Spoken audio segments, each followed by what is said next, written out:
বিরতির পর ফিরে এলাম এডিটর স্পিকে।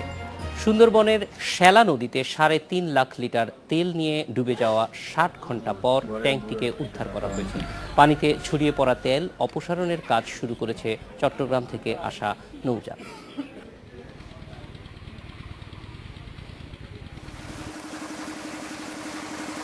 মঙ্গলবার সুন্দরবনের শ্যালা নদীতে ৩.৫ লাখ লিটারেরও বেশি তেল নিয়ে ডুবে যায় সাউদার্ন স্টার ৭ নামের জাহাজটি। কুয়াশার কারণে বিআইডব্লিউটিএ ও নৌবাহিনীর উদ্ধারকারী জাহাজ না পৌঁছালেও মালিকপক্ষের উদ্যোগে প্রায় ৬০ ঘন্টা পর জাহাজটিকে তীরে টেনে আনা হয়েছে। তবে এরই মধ্যে তেল ছড়িয়ে পড়েছে সুন্দরবনের জয়মণিগোল, কটকা, আন্ধারমানিক ও আশপাশের এলাকায়। ঘটনার পর থেকেই পরিস্থিতি পর্যবেক্ষণ করছে বন বিভাগের একটি দল। তারা বলছে, বিভিন্ন জলজ প্রাণীর অভয়ারণ্য ছিল এই নদী। তেল ছড়িয়ে পড়ার পর থেকেই ডলফিন আর শুশুক জাতীয় প্রাণীদের দেখা মিলছে না। ফার্নেস অয়েল এইটা যদি আমরা নিউমেটাফোরকে বন্ধ করে দেয়, শ্বাসমূল যেটা, তাহলে তো রেসপায়ার করতে পারবে না, শ্বাস প্রশ্বাস নিতে পারবে না গাছ, তখন গাছ মারা যাবে। এখানে কি নাই? শুশুক, কাঁকড়া, শামুক, ঝিনুক এবং হরেক রকমের মাছ আছে। সেই মাছ কোথায় রেসপিরেশন নেয়? ফুল কাটা যদি এই তেলে বন্ধ করে দেয় তখন কি হবে? মারা যাবে। কাজে এখন যারা শিশু মাছ আছে অলরেডি অনেক মারা গেছে। মূল ফোকাসটা হলো যে এই দুর্ঘটনা যেটা হয়ে গেছে, এই দুর্ঘটনা ঘটার পরে এখন দুর্ঘটনার পর থেকেই সরকার সচেতন আছেন যে এটার উপর পরিবেশের কি প্রভাব পড়লো এবং কিভাবে এটা আমরা মোকাবেলা করব। তো এটার জন্য আমরা এই কমিটি কাজ যেটা করবে সেটা হলো এই পরিবেশের উপর এটার প্রভাবটা কি হবে, কি প্রভাব পড়বে, প্রতিবেশের উপর কি প্রভাব পড়বে এবং এটাকে আমরা কিভাবে কমব্যাট করব, এটা উত্তরণ কিভাবে করব। তেল অপসারণের জন্য পরবর্তী নির্দেশ না দেয়া পর্যন্ত সুন্দরবনের ভেতর দিয়ে সব ধরনের ইঞ্জিন চালিত নৌযান চলাচলে নিষেধাজ্ঞা জারি করা হয়েছে। তেলগুলো ওই চ্যানেল দিয়ে চলাচলকারী নৌযানের মাধ্যমে ঢেউে ঢেউে সুন্দরবনের কোনো ক্ষতি করতে না পারে, সে কারণে আমরা ওই চ্যানেল দিয়ে পরবর্তী নির্দেশ না দেওয়া পর্যন্ত সব ধরনের নৌযান চলাচল আমরা বন্ধ রেখেছি। এই ঘটনায় সুন্দরবনের জীববৈচিত্র্য হুমকির মুখে পড়ায় উদ্বেগ জানিয়েছে জাতিসংঘ। লিখিত বিবৃতিতে সুন্দরবনের ভেতর দিয়ে সব ধরনের বাণিজ্যিক নৌযান চলাচল বন্ধের জন্য সরকারের কাছে আবারও আহ্বান জানিয়েছে সংগঠনটি। খাদিজাতুল কোবরা, ইন্ডিপেন্ডেন্ট নিউজ, ঢাকা।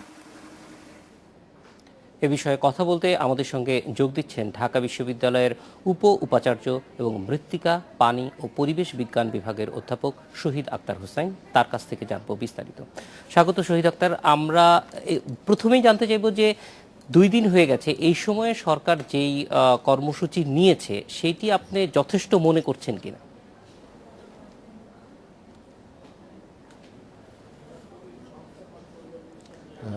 ধন্যবাদ ইন্ডিপেন্ডেন্ট টেলিভিশনকে এই ধরনের একটি জনগুরুত্বপূর্ণ প্রোগ্রামকে হাইলাইট করার জন্য, এবং যেটা নিয়েছে আমাদের পক্ষে আর একটু ফাস্টার নেওয়া উচিত ছিল।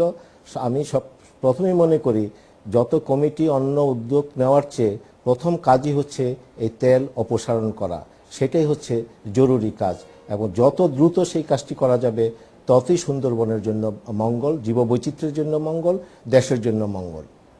স্যার, আরেকটি জিনিস জানতে চাইব, তারপরে এই যেই কথাগুলো যে কমিটি তদন্ত অ্যাসেসমেন্ট,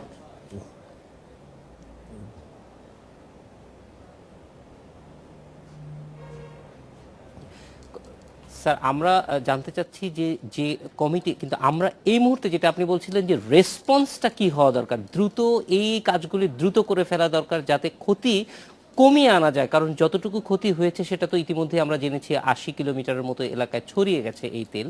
তো দ্রুত আসলে করণীয় কি আছে, আপনার পরামর্শ কি এই মুহূর্তে?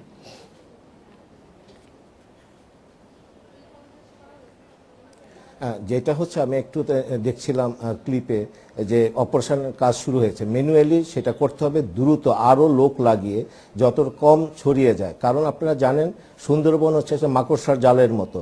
এই তেল যদি যত ভিতরে, যখন খাল নালার ভিতরে চলে যাবে, জোয়ার বাটায় যখন যাবে, ক্ষতি ওগুলি পরিষ্কার করা খুবই কঠিন হবে। যতক্ষণ না পর্যন্ত বড় জায়গায় আছে সেখানে যতটা না সহজ পরিষ্কার করা, যখন এগুলি ভিতরে এই ভিতরে চলে যাবে বনের ভিতরে, সেটা পরিষ্কার করা সম্ভব নয় এবং সেই ক্ষতি অ্যাসেস করাও খুব কষ্টকর হবে। সেই জন্য যেভাবে করা হচ্ছে, যদি আমাদের লোকবল না থাকে, এক্সপার্টিস না থাকে, ইমিডিয়েটলি আন্তর্জাতিক সাহায্য চাওয়া দরকার। আমি মনে করি যাদের এক্সপার্টিস আছে, এটা বিশেষ ধরনের তেল রিমুভ করার অনেক পথ আছে। একটি তো স্কিমিং যেটা এখন করা হচ্ছে, যেভাবে আমরা দুধের স্বরকে সরিয়ে নিই, এই ছাড়া আরেকটি পদ্ধতি আছে। আপনারা জানেন কুয়েত ইরাক যুদ্ধের সময় সেই যে স্পিল হয়েছিল সমুদ্রে, সেটা মাইক্রো অর্গানিজমস দ্বারাও করা যায়। সেটা এক্সপেন্সিভ, কিন্তু সেটাও যদি প্রয়োজন হয় আমাদের এখানে সেটাও অ্যাপ্লাই করা যায় এবং সেই জন্য আন্তর্জাতিক সাহায্য চাওয়া যেতে পারে। আমি সবার কথার পূর্বে বলবো, ক্ষয়ক্ষতির কথা নানানভাবে অনেকে বলেছেন। আমার সবচেয়ে বড় কথা হলো সমস্ত এফার্ট আমাদেরকে দিতে হবে এই তেলকে অপসারণ করার জন্য। এই তেলকে অপসারণ করবার জন্য আপনি চমৎকার বলেছেন যে আন্তর্জাতিক সহযোগিতা প্রয়োজন, এবং একই সঙ্গে আসলে আমাদের দেশীয় যে প্রস্তুতি আছে সেই প্রস্তুতিটা কিভাবে ইফেক্টিভলি এটা প্রয়োজন, এবং একই সঙ্গে আসলে আমাদের দেশীয় যে প্রস্তুতি আছে সেই প্রস্তুতিটা কিভাবে ইফেক্টিভলি ব্যবহার করা যাবে।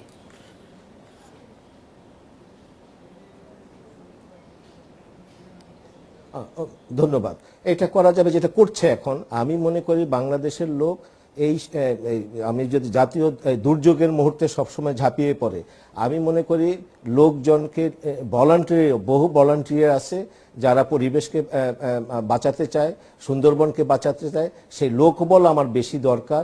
যে আমাদের যে প্রস্তুতি আছে সেটা নিয়ে আমাদেরকে এই কাজটি করতে হবে। বিশেষ করে আমি যদি বলি, আমাদের যে নৌ পরিবহন মন্ত্রণালয়, পরিবেশ অধিদপ্তর, মংলা পোর্ট অথরিটি, কোস্টগার্ড, দুর্যোগ ব্যবস্থাপনা, যারা এর সাথে সম্পর্কিত, তাদেরকে সমস্ত পরিস্থিতি নিয়ে জনগণকে যদি আহ্বান জানানো হয় এবং নেওয়া হয়, ভলান্টিয়ার যদি নেওয়া হয়, ইমিডিয়েটলি যেই কর্নারে অনেক গ্রুপ, আমি দেখছি একজন লোক কাজ করছে, একজন দুইজন দিয়ে হবে না, এটাতে গ্রুপ করে যে এলাকাগুলো আছে অবিলম্বে এই তেলকে অপসারণ করতে হবে। আমাদের যতটুকু ক্ষমতা আছে, এক্সপার্টিস আছে তা দিয়ে। অধ্যাপক শহীদ আখতার হোসেন, আপনাকে অনেক ধন্যবাদ আমাদের সঙ্গে যোগ দেওয়ার জন্য। এডিটর স্পিকে এবার নিচ্ছে একটি বিরতি, ফিরছি একটু পরে।